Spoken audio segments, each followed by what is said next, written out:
Hi guys, welcome back to my Steps to Sobriety, my show on YouTube and as a podcast with me, your host, Stefan Neff.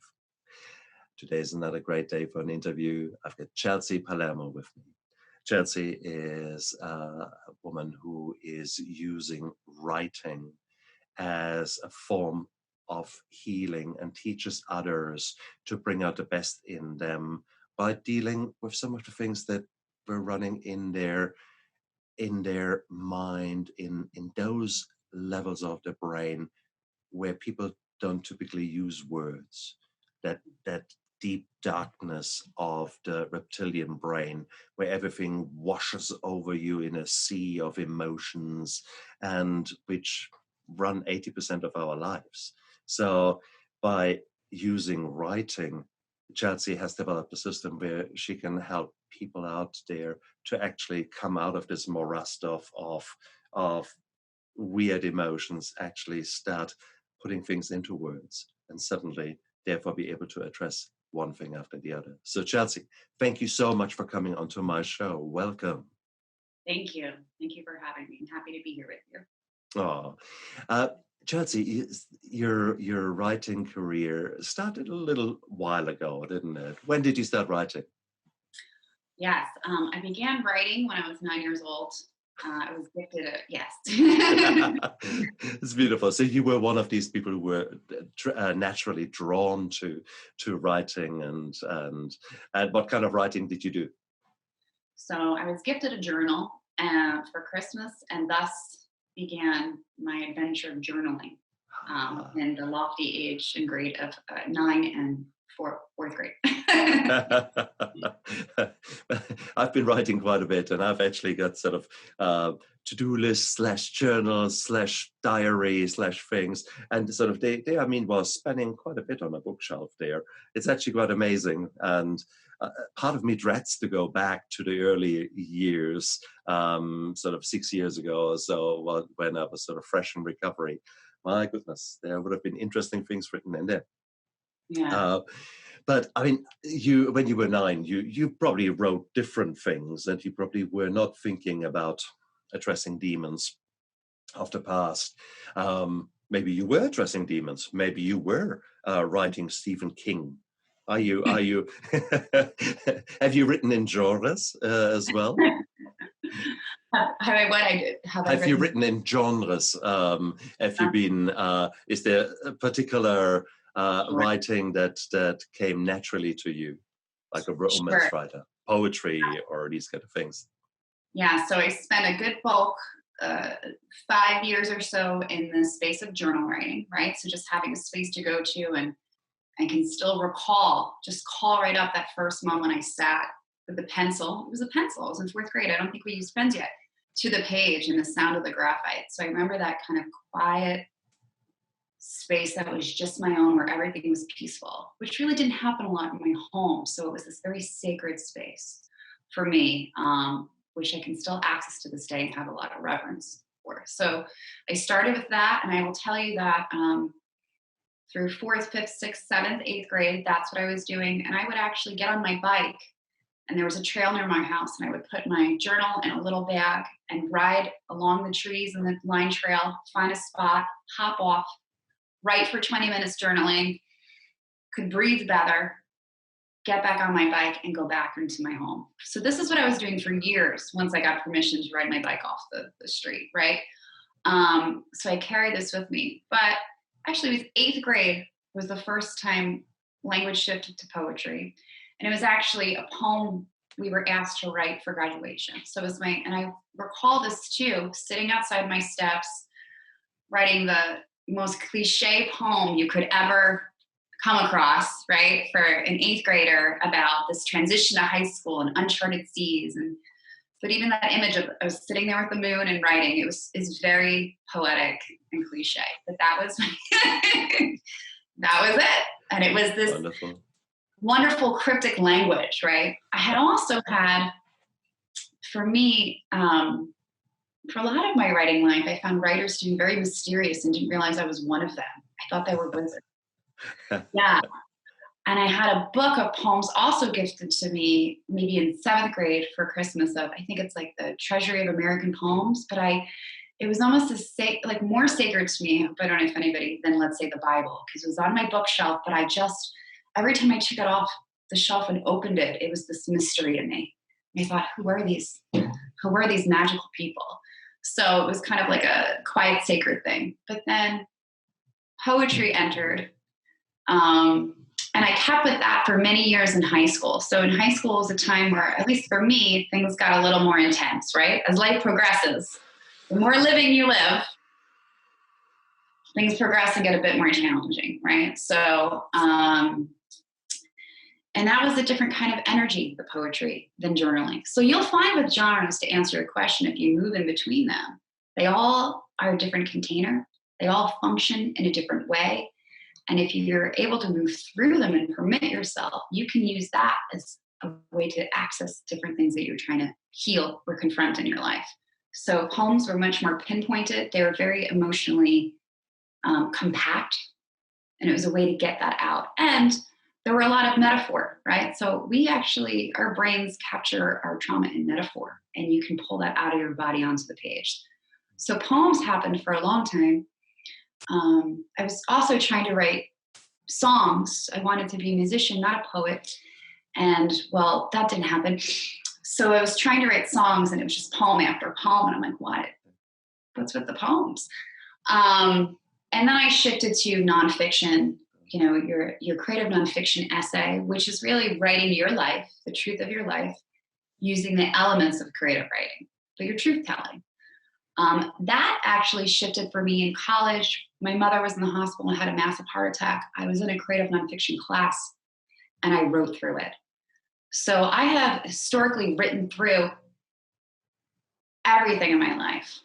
Also, too, to back up, I also, just thinking about it now, prior to that, I was pregnant at 18. And to navigate this, I wrote through it. So that was a mix of journaling and poems and through that whole process. So for me, things shifted depending on what was going on. So, and then when I was older, the creative nonfiction, writing through my mother being in the hospital, that kind of static space of not knowing what was going to happen and writing through the process. I've also done playwriting, which is a phenomenal tool. We can talk about that. Fiction writing is a great way of stepping into characters to explore themes in your life. Okay. So there's all these different ways we can step into writing to access what we're going through. And I recommend that too. And that's kind of part of what I teach is merging your life and the contents of your life and the contents of your true self and your trauma and what you need to heal with the craft of writing. Okay, without having to go off and get an MFA, just use some tools. And how does that function with the way that our mind works when we come to story? We're natural storytellers, right? And one of the great cues to knowing that you have so much healing to do is when you cannot articulate your story or share it with another, or even have your timeline in your head where you're laughing. Right? I very much recognize that. Yeah, keep going. Yeah, so there's a part of that too, is if you've gone through tremendous trauma, you may not be able to access the timeline of the story. And if you're listening right now, moving through trauma and something happened to you, go to the page and just write out your first person account of what happened to you and let yourself transmit it through your body onto the page. And if you have to write it again, write it again. And if you have to write it again in 6 months, write it again in 6 months. Because this is something I've also found too is, I think I'm going off the topic here of genre and what I teach people, but is that when we have traumas, right, much like when we're triggered with something and it comes up and it comes up and it comes up, you can give way in your writing to write it and write it and write it. And you keep writing it until the emotional charge has been neutralized, until you can add another perspective to it and widen your lens, right? So this is something I teach and recommend too is it frustrating that you keep having this same memory come up and come up and come up? Yes, it is. But also, and this is a part of the writing practice too, is this sort of trust And this dance between what's going on here, what's going on here, what's going on in your body and your nervous system, and what's going on, whatever you want to call it, your soul or this higher thing, whether you believe it or not, or want to call it mystery, all these things coming together and kind of acknowledging, if this is coming up for me right now, I have to trust that it's coming up for a reason, even if I don't like it. And what am I going to do about it? Am I going to let it keep coming up, or am I going to take a look at it? So this is a part of, and you can do that through craft, you can do that through genre, right? And then another step of what I try to incorporate as much as possible are the studies on how writing heals. I have known that writing is healing because I've written since I was 9 years old. So, I don't know if I should share this or not, but my first journal entry was I went to Sears and bought my first training bra. How embarrassing is that? And I hated it. And it was awful. Did I write that in a journal? I was like, today we went to Sears. Like, if I were to show you right now, Chelsea Palermo was the first thing you ever wrote in your journal.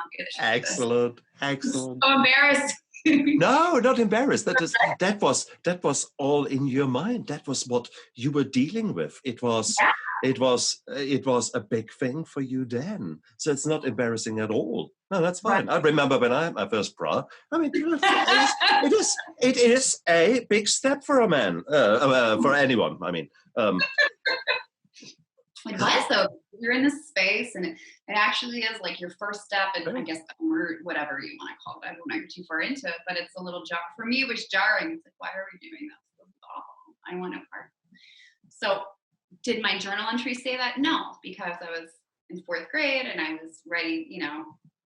It was cleaned up. But once you hit to a certain point where you really realize, I need to write what I need to write, the levee breaks. And really, a way, if the levee's going to break and you're going to let it break, have a container. Writing is a container, right? Have a safe space and a place to kind of explore. So, yes, many genres.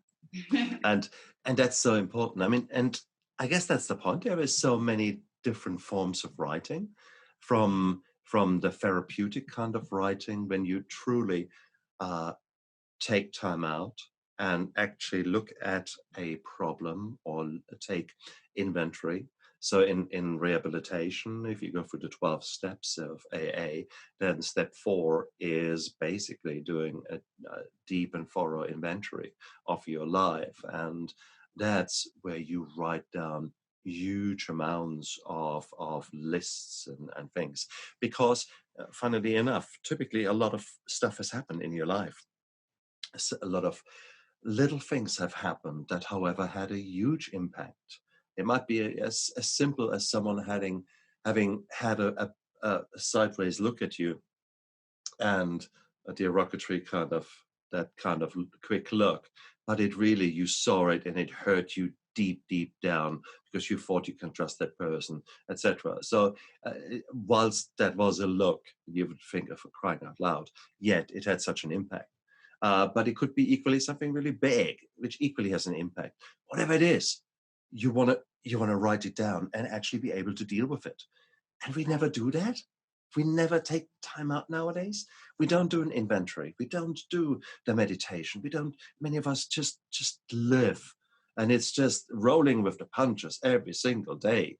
And then you numb yourself at night because you can't deal with your life.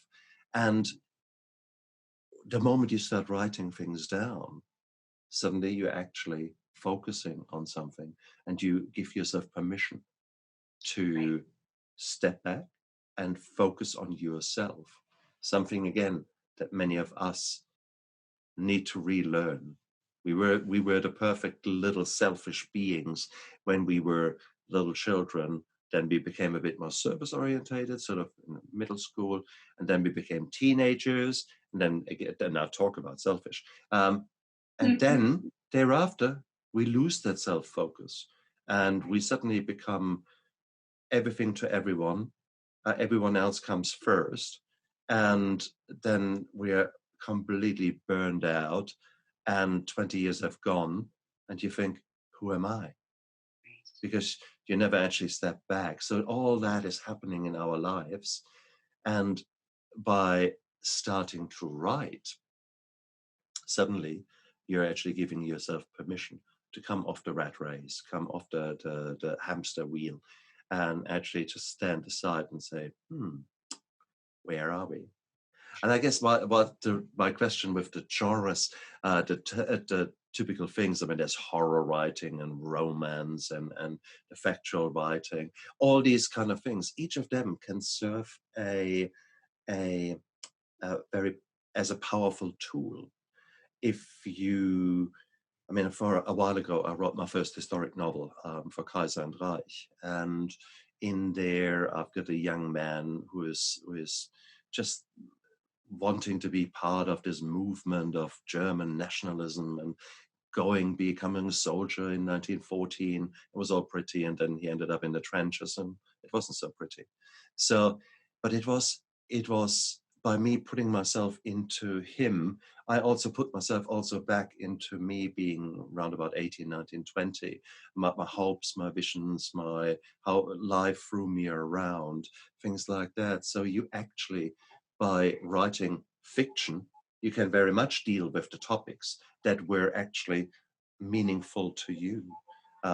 So it doesn't matter necessarily what you are writing and what you get drawn to. All of the styles of writing can be very powerful and can serve their goal of letting you heal, of verbalizing things. So that was where I was coming from. But I mean, nowadays you're teaching people the writing as a tool of healing. What kind of people come to you, and how do you go about the journey that a client who is coming to you? What do you do with them when they arrive? Right. So people are kind of entering into this practice from many different spaces in their life. And some of them are people who have written before, but have never engaged in writing as a way to heal. They're writing to create art. So this is for me a very different kind of way of, or intention for their writing, right? There's a difference between writing to heal and writing for art. And I say you can get to art. Absolutely, it can be transformed into an art that you can share with the world and be proud of. But at the onset, set the intention for healing. And so that's a shift for writers. I think we inherently know as writing, right, that it can heal. Though some people kind of buck against that. Some writers like, no, it's not. But many of us feel, yes, inherently it's healing. Okay. And then there are other people who come and have never written before, not a word in their life.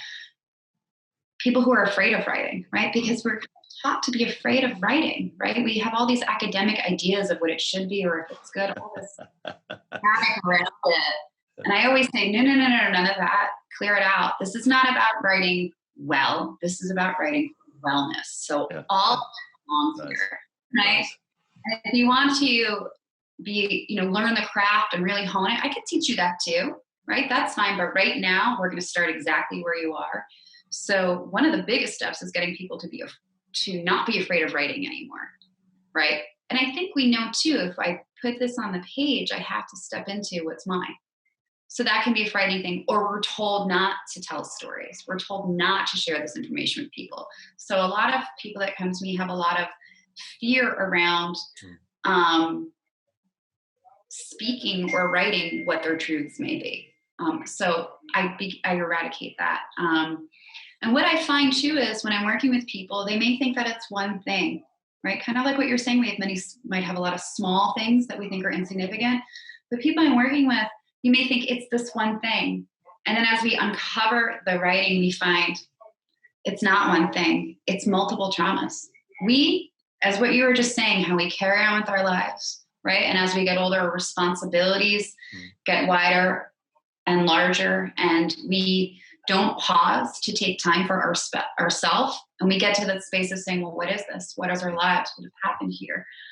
That accumulates for all of us and it compacts in our body. So almost in a way where we start overlooking what our larger traumas are. Most of us are walking around, whether we can acknowledge it or not, with multiple traumas, right?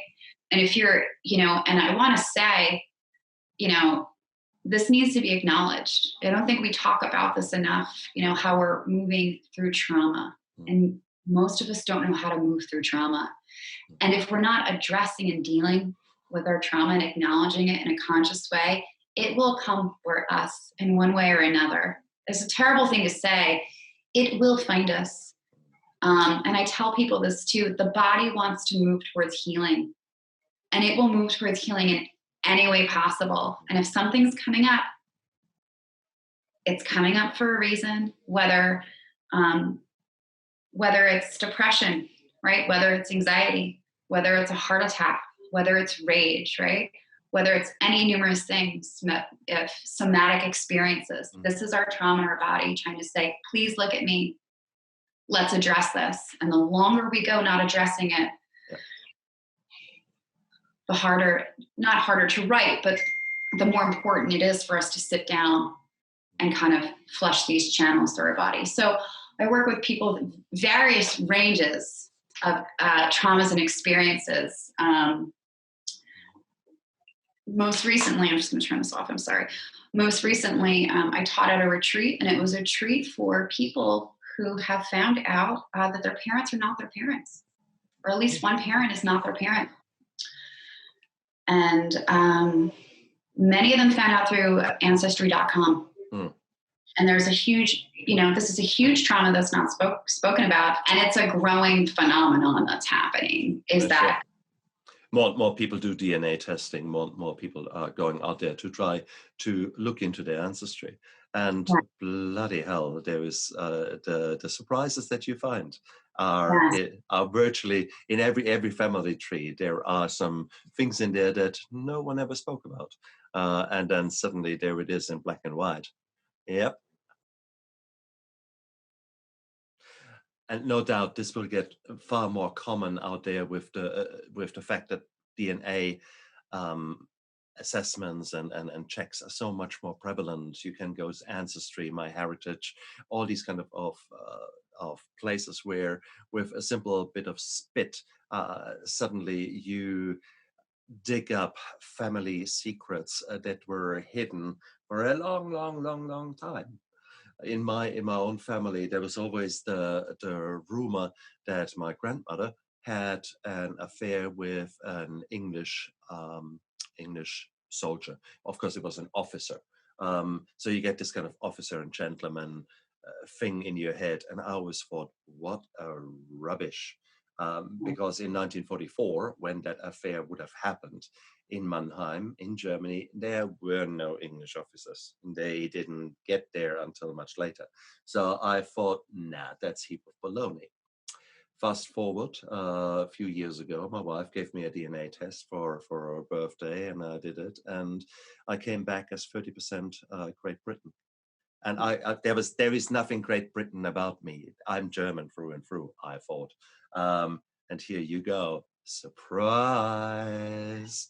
They meanwhile fine-tuned it, and I'm pleased to say that with every fine-tuning of the Ancestry DNA kit, I drop in English. So that's good. I like that. I'm so not English either.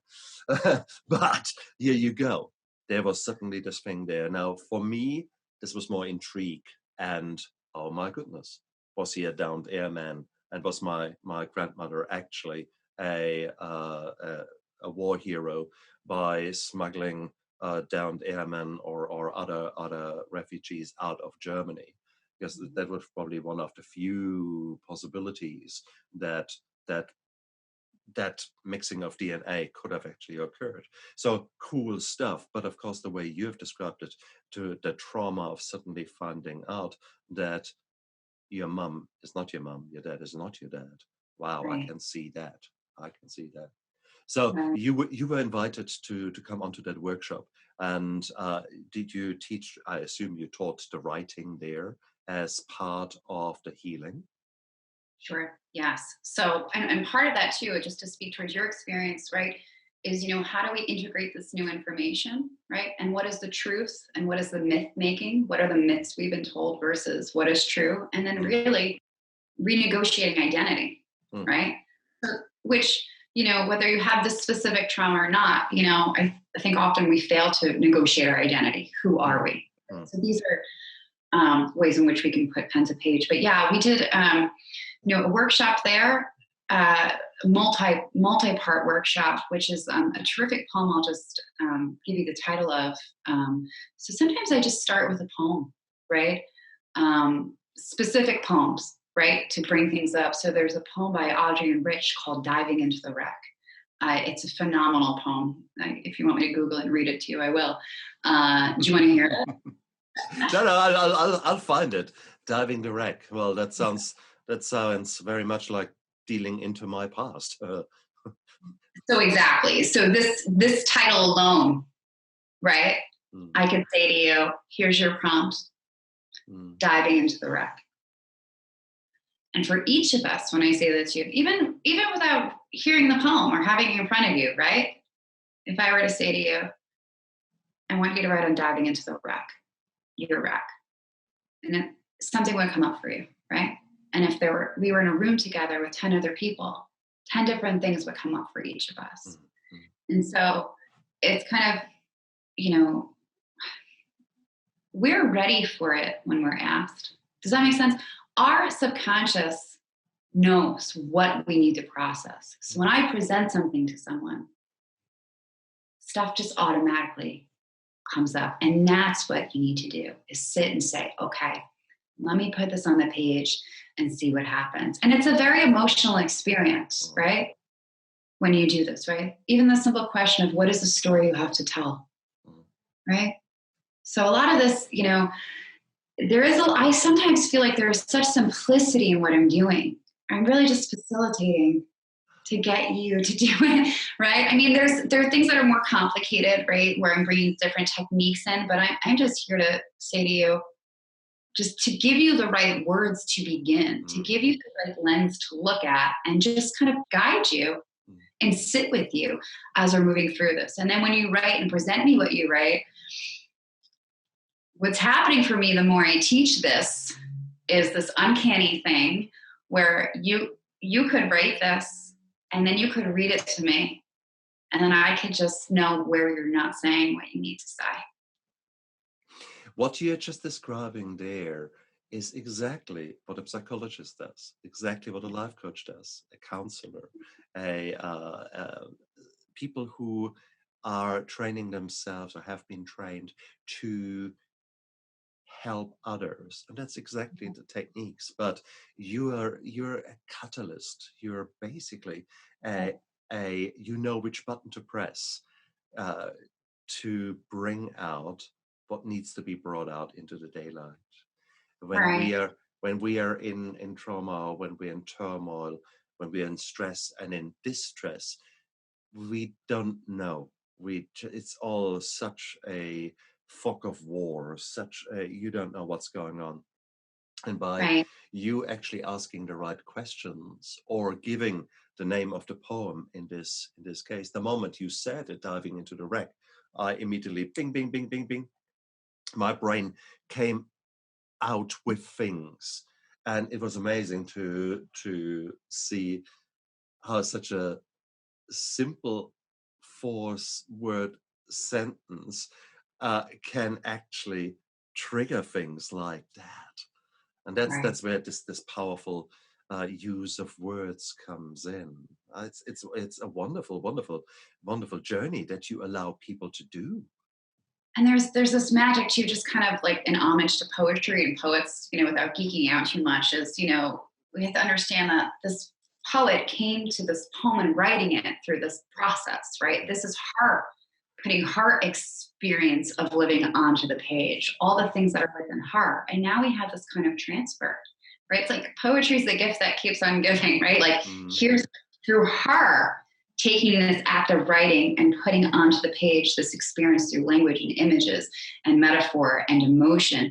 I'm now able to say to you the title of her poem, and it opens up a whole world for you, right? So, and when I'll say to you, if you then permit yourself to write down your piece in a poem, we're nurturing ourselves along the way through space and time here with this writing, right? That's a part of it. It's like one of the pillars for me is like, intentional text, right? Like I'm going to bring you intentional text, and I know that it's going to work. I know that it's going to bring something up for you, the specific, the language, right? It's one of our finest tools, right? Language is how we build and destroy societies. I don't want to go too much on that right now, especially today, but it's one of our finest tools. Yeah. I mean, and then yes. Sorry. When Chelsea and I are referring to today is the 3rd of November that we are actually recording that, which means that it is election day in the United States, which means that there is so much vitriol, that there's so much poison from the two major camps being poured around. My goodness. So therefore, we are both just sort of rolling our eyes and shaking our heads here. And on that note, my heart goes out to all the Americans out there, because it simply cannot be that it all boils down to Biden or Trump. And but that's a complete different story. So therefore, our references to that to today, that is where that comes from. But here's a classic word. Here we are talking about the power of words and the power of writing things down. It is those words and the written words in the sense of the social media, etc., that completely manipulate us and form our opinions. So other people are using their words very carefully. That's why speechwriters and the people who are manipulating the media are so powerful. Right. I mean, if you look at the biggest Nazis, the most dangerous Nazis, Goebbels was one of them, and he was the information minister, and he had a way with words. He knew about the power of the television. He knew all that. So he used the words, the writing to his, in order to facilitate what he thought he needed to do. And that is we accept all that, but then when it comes to the most important bit, us healing, us getting better, we somehow don't use the written word. We somehow don't use even the spoken word. No, we are all keeping it inside, and there it ferments, and in a mixture of euphoria and pus, and everything is sort of washing together. And no, bring it out into the open. I'm sorry to interrupt, but a phrase that's commonly spoken is the personal is the political, not to make this a political thing, but maybe to make this about taking our language back. Okay? Taking our language back. Okay? Taking our stories back.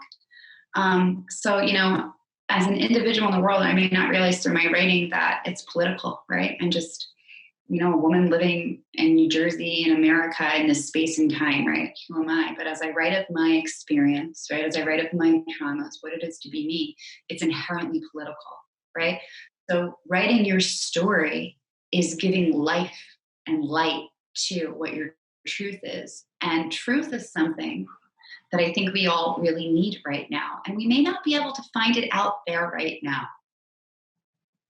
And it may be a while before we can find, I'm hoping we can at some point, but I'm not sure it's going to happen yet.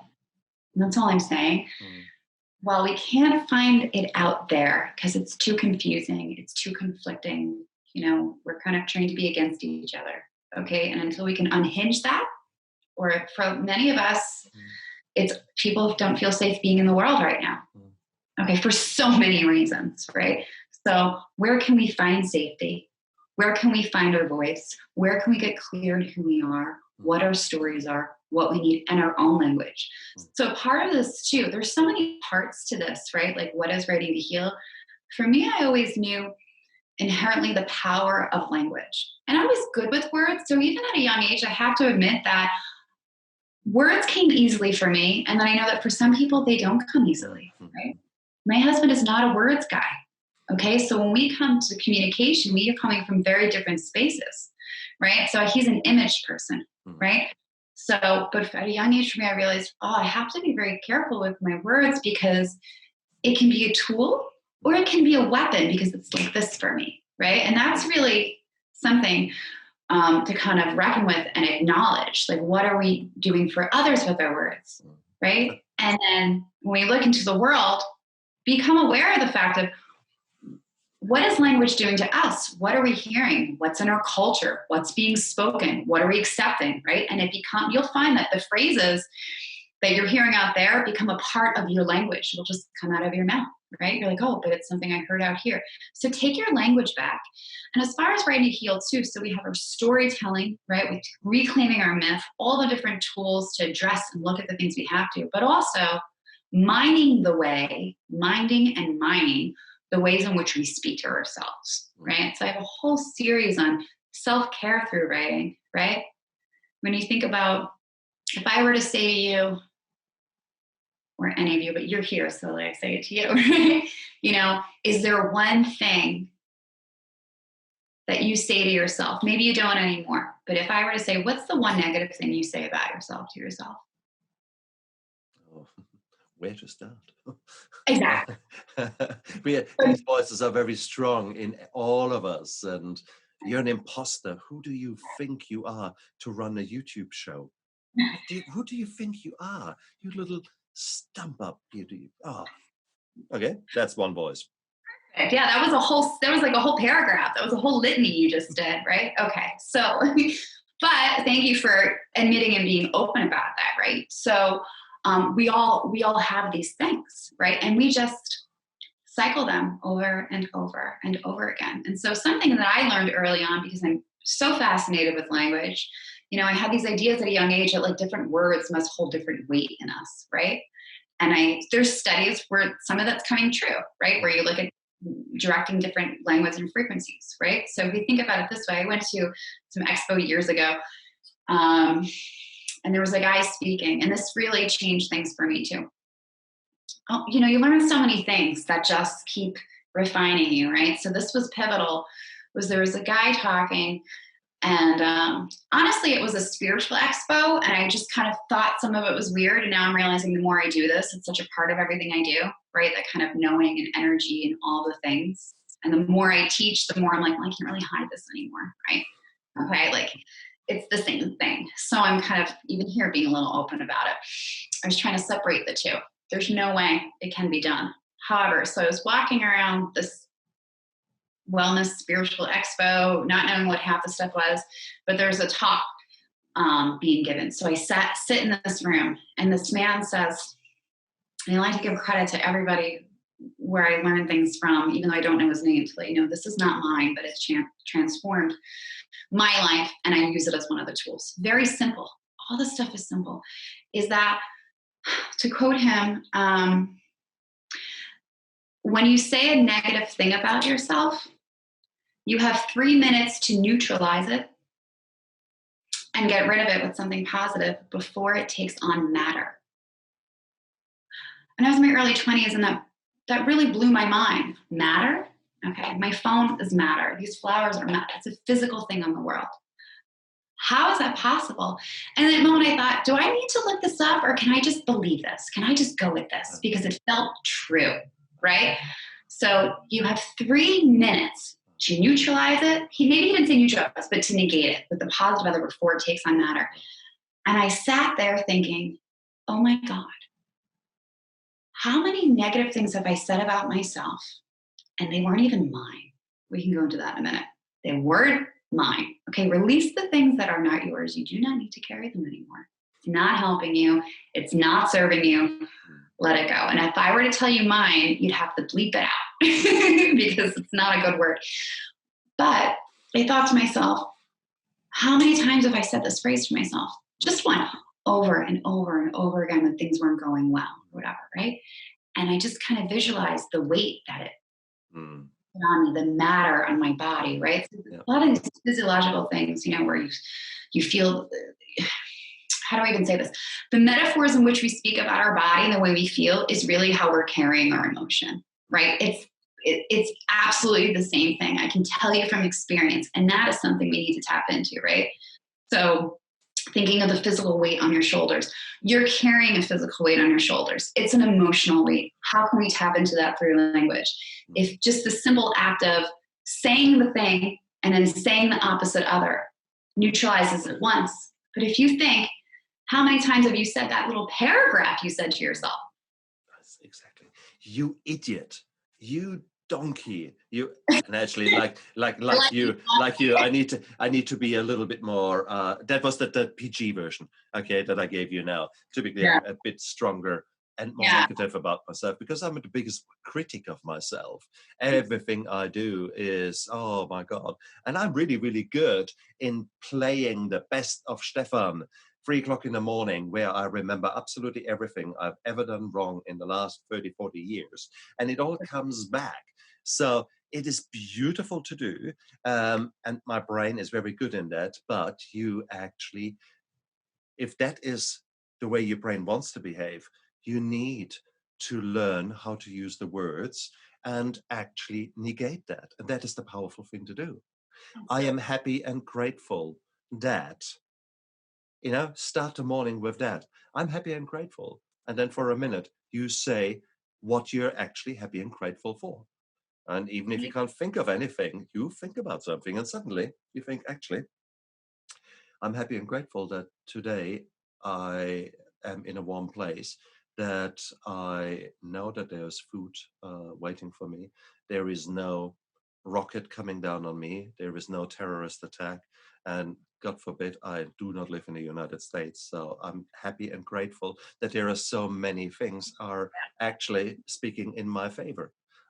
So by just actually putting that out there into the universe, I'm happy and grateful. This gratitude that you hear again and again and again from all or mindfulness coaches, from everyone out there who is doing self-development work. It's the gratitude, it's the positive thing to actually spell things out that are positive, to counterbalance the negative that naturally flows in us. That is such an important bit, and that's where your system comes in. So that's part of it. So like I like to begin people with self-care. I mean, unless you really need to go straight into the trauma, like at the retreat, we went right in. Okay, but I balanced it with how to use writing as self-care, right? So you begin to neutralize, and then if you're in practice, you start shifting the way you think. I don't say the thing I used to say to myself, which was something my mother used to say to me. Okay, it's gone. I don't say it. And it took practice and practice and practice. What you find, right? So let's say with the affirmations, and I'm not the only one teaching this. And anything I teach, know that I've done. I mean, I've done it. And this is the easy stuff. We're not even talking about trauma right now. This is the basic, take care of yourself, get yourself to a space of learning to take care of yourself and knowing that that's okay and taking your language back. So if you start with the negative thing, was it you're a donkey? That's too funny. What was it? Donkey, yes. That's how I called myself in the best times. So what was the phrase? Just say the phrase. Which one now? You're an imposter, right? Was that one that you... The imposter syndrome. That's typically, who am I to write a book? Who am I to host a YouTube channel? Mm-hmm. So pause there. So I'm going to move you through this so that if all anybody sees is this and never sees me again, you can just do this right now. Okay? Everybody listening or watching or whatever it is. Call up the phrase.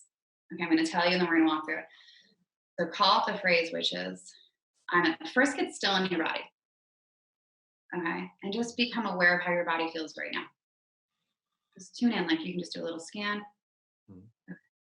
And then say your phrase out loud. Who do you think you are to run a YouTube channel? Yeah. Okay, no pause. Now, how'd your body feel when you said that? Angry. I immediately got angry, despite the fact that I was not angry before. I felt hurt and angry. Yeah. And then your face showed that too, right? Because our face, it's our mirror, right? So now we have 3 minutes, right? That's what I said. So let's neutralize it. Okay. So what is the opposite of that? Can you come up with and I'll help you if you need to, but what's the opposite of that?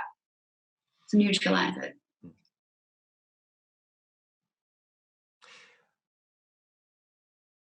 I have gone through so much shit in my life. I want to make it meaningful, and I want to teach others through my YouTube channel that there is hope out there, that you can go through trauma and no one likes trauma, but you can come out the other way, the other side, and in a far better way.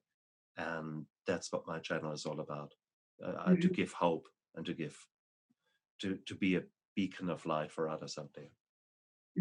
Okay, when you say that, how do you feel? You're doing big phrases. How does that feel?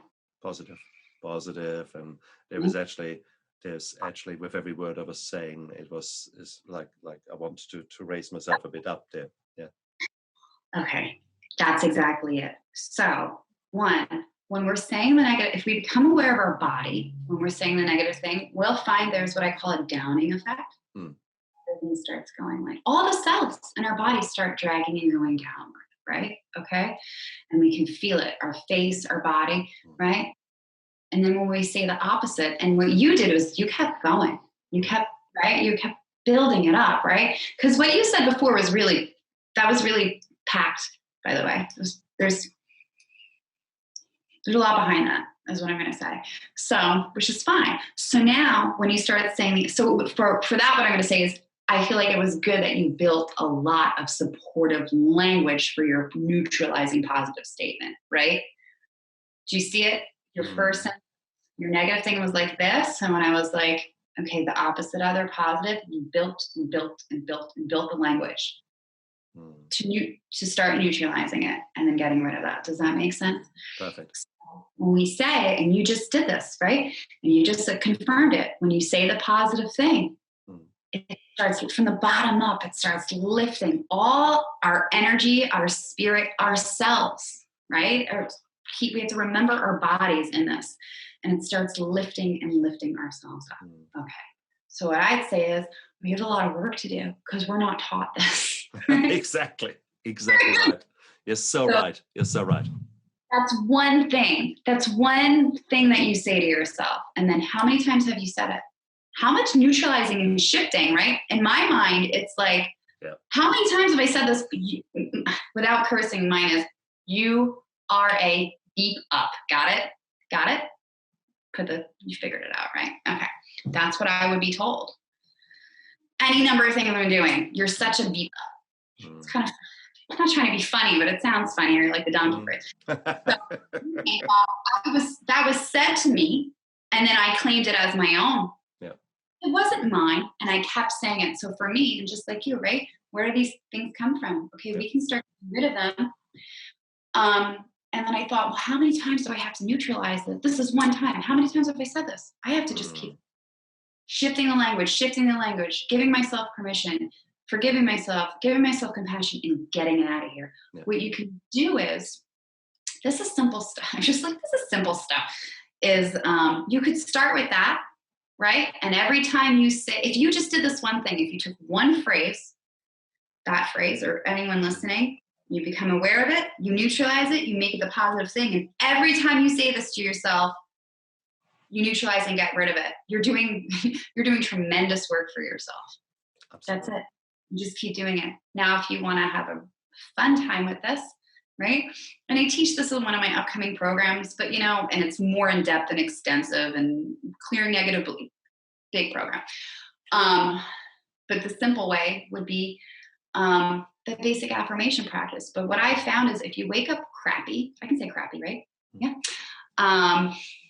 It's a good one. So if you wake up and you're funky and you feel crappy, or you wake up in America, I'm kidding, I'm being funny. But you're in the muck of it. What can you do, right? Start writing the affirmations. And you could start with that one. You'll find, and I've done this because I like to test everything out. Like I find all this I've been through a lot of very tremendously hard things in my life and my own trauma.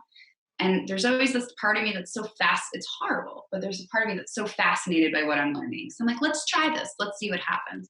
That's kind of a part of everything in my program I've done. And I'm like, and I've taken notes on what I've done. So one thing that I did years ago when I was trying to learn self-compassion, which let me tell you, you think you're compassionate towards others, and you may be, and then you realize you have no idea what compassion is until you try being compassionate towards yourself. And you're like, I didn't get it.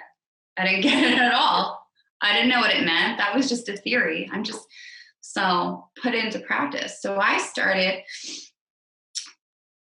affirmations, right? The positive thing. And people teach this. People teach this as spiritual practice. People teach this as manifesting, right? I'm teaching this as taking your language back. If you want to believe that you're drawing things into your life because of it, believe it, because that's fine. Whatever purpose it serves for you. Because eventually you're going to start taking action if you do this long enough and you are calling it in. So whether it's energetic, spiritual, or physically doing the thing, it's going to happen. I mean, how do you think I wrote this program? Do you think that when I started writing this, I thought I'd be doing podcasts and teaching this? Who am I to write this? Who am I to teach this? Exactly. What am I doing? Who's going to, it works. And here I am. Okay. So, so what you can do is you start writing the thing. And what I do or did and still do is let whatever I need to write come out. And I'm writing it as though it is, as though it's actually happening in my life. Okay. And then for me, it's not so much material things. I think I've been on a journey of like emotional, spiritual. So even like I'm love, I'm grace, I'm wisdom, right? I'm building a healing writing program. Well, that I definitely wrote, right? I'm just giving you examples, right? Like absolutely. But that is so important. That is basically the power that you are giving to your clients, to the people who actually are struggling with external locus of control. In other words, everything happens to them, and it can be a very powerless and helpless kind of scenario. Yet by taking back your language, by writing simple things down and then working with that is such a powerful way. No, so well done, Chelsea. I mean, therefore I was so delighted to bring you on, because you have taken your own journey, your own transformation, have looked at how writing has helped you, put that into a system, and are now teaching it to others, which is the beautiful way of giving back to the universe the lessons that you have learned, but now in a systematic approach rather than the bit by bit by bit that we all have done in our recovery. So you're fast tracking now others through the same journey that you had to do the hard way. You're the trailblazer, so to speak. You're actually cutting through the jungle, and you have made your path, and now you show others, hey, here's the path. Come on, come along, come for a ride. Yeah, we'll do this one. Yeah, that's a great way of putting it together. That's yeah. And this is so important. So Chelsea, for you, in a moment, I will ask you how we can actually get to you, and how can people work with you. I want to put a quick word in for myself. I've got my book out, My Steps to Sobriety, Amazon bestseller. But what we do in this week, so probably by the time this interview is actually airing, my workbook will be published for that. And it's basically something that helps you to work through the 12 steps, where there are so many exercises in there.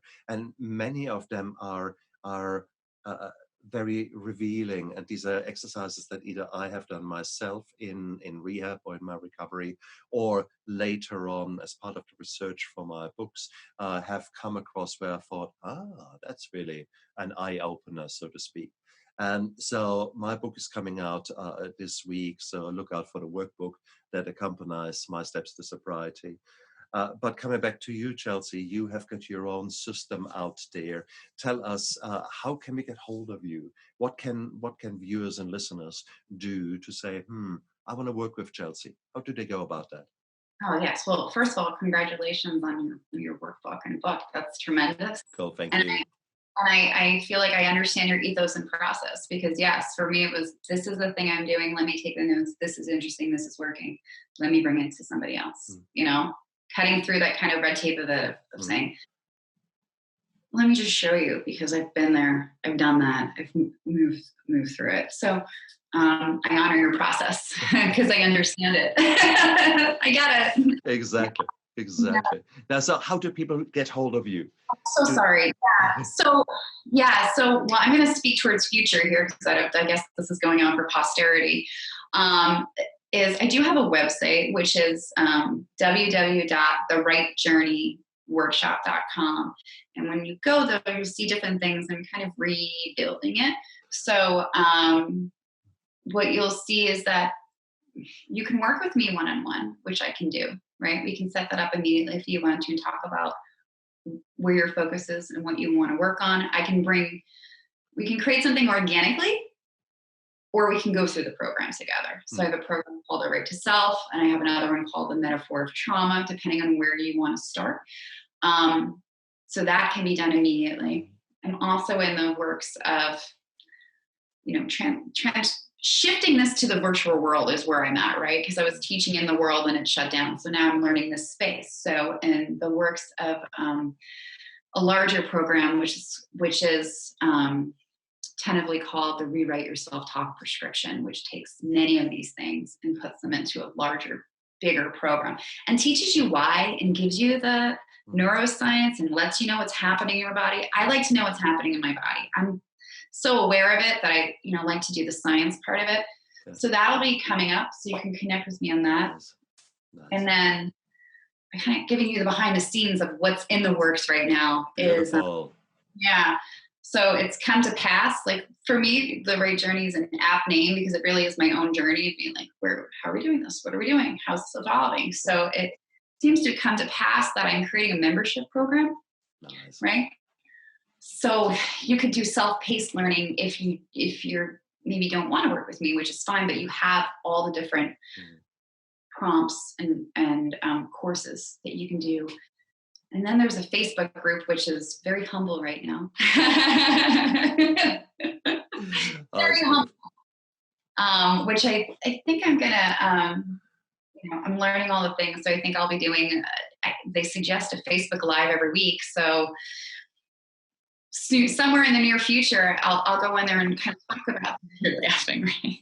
I know that's beautiful. No. It's we are actually exactly at the same journey, at the same step in our path with regards to moving out of our shell and wanting and realizing that we have got a voice. Just as much as every single listener, every single viewer here, you guys have got a voice out there, and you will come to the point when in your recovery, in your healing, that you come to a point that you actually are more or less content with where you are, because you have dealt with a lot of demons, and now you suddenly come to a point where actually you got your shit together, your ducks are in a row, and your behavior has changed, and other people look around and say, who are you? You are the new version. What did you do? And and it starts from there, and you give a little bit of advice here, a little bit of advice there.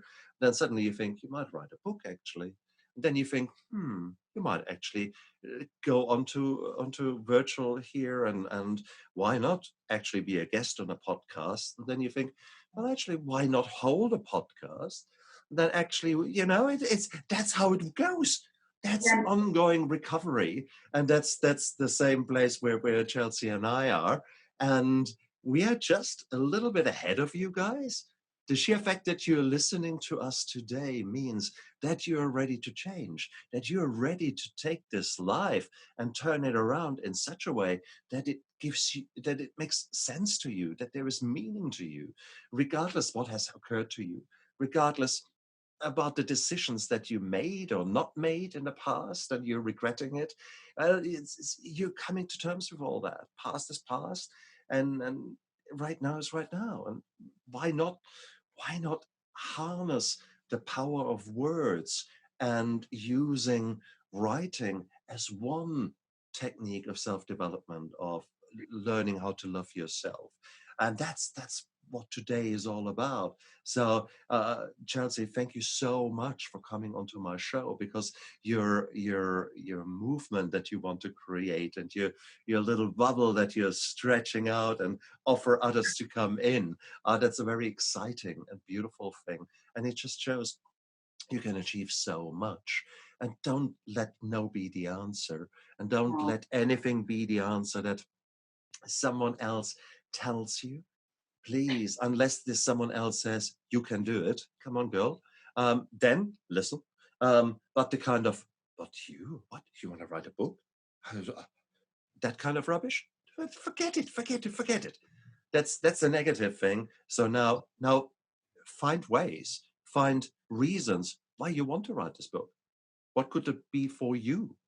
And a lot of people right now maybe see their mortality and their vulnerability with COVID, with civil unrest, with a lot of other things happening in this world. The world is no longer so clear for us. There is no longer the situation where you work 50 years in a place and then you get a golden watch and you go have a pension. It does no longer work like that. So therefore, it might be now exactly the right time to start writing your journey down, working through the journey, and then coming out down the line the improved version, because you've dealt with some of the trauma from the past. You come to terms with some of the things of the past. So this can be a powerful, powerful journey. So if you guys are interested to work with Chelsea, I'll put all the links down there into the description of the video and of the podcast. And Chelsea, to you, thank you so much again for sharing your passion, sharing your words, sharing the way how writing has changed you and how you are now incorporating it to help others to heal themselves. That's a very powerful thing. I love what you're saying. So I just want to throw a prompt out there before I go. It's like, we're never going to end. Is when we're talking about, where people may be when they're watching this on their journey of healing and judgments they may have against themselves or not realizing where they may be going. Like, except that we're all on a journey, right? Would be one thing to say. And you're learning what you need to be learning. And learning and healing is hard. It's just tough stuff. It's not pretty stuff, right? Like, we have pretty flowers here and, I put my makeup on today. It's hard work. It's grit. Okay. So honor where you're at right now and know that you're on your way towards something, and it's not always going to be pretty. And you may be afraid, of what's over here. And maybe you do want to listen to Stefan right now, even saying his negative thing about being afraid of the podcast, right? And look at how he undid that. But he's doing the thing, right? You're doing, and I'm doing the thing. And at this point, it feels like this is the thing. There's nothing else. This is the thing. All come to pass, but this is the thing. There's no way I'm going back. And that happens for me too. It's like I go so far and I go, there's no going back now. There's no going back now. But a prompt I will give you, no matter where you are, and a repeatable prompt you can do over and over again, and a powerful prompt, and simple as always. It's simple. You just need to give yourself permission. Is write a letter to fear. Write a letter to fear. Okay. Address it. Acknowledge it. If you want, you can even thank it, right? Because again, everything's serving a purpose. So your fear might have been protecting you. Anything that you are or been might have been protecting you from something. I got to tell you. So forgive yourself, okay? Life is not easy. So write that letter to fear, acknowledge it, put it on that page. I hate giving part 2 of this because I feel like it spoils it, but I'll give you part 2. Put it all down on the page. Say all the things you have to say. And then when you're done, take a breath. You'll be surprised at what you have to say. And if you have to cry, please cry. Crying is everything. I've been in spaces where I could not cry. Cry if you can. Men, cry. I have to say this, okay? It's okay. Clear it out. Then when you're done, get another piece of paper. And then I want you to write as fear writing back to you. And see what fear has to say. Oh, nice. Yeah. Nice. Yeah. Let me know how it goes. Excellent. Chelsea, thank you so much for your wonderful, wonderful insights. It was an honor to have you on my show, and it is wonderful. So guys, if that rang a bell, get in touch with Chelsea, check her out, maybe join the Facebook group. You don't have to do everything right now, but maybe if it rang a bell, well, why not stay in touch and take it from there? Thank you very Thank much, you. everyone, for listening and watching. Look after yourself. Bye. Dream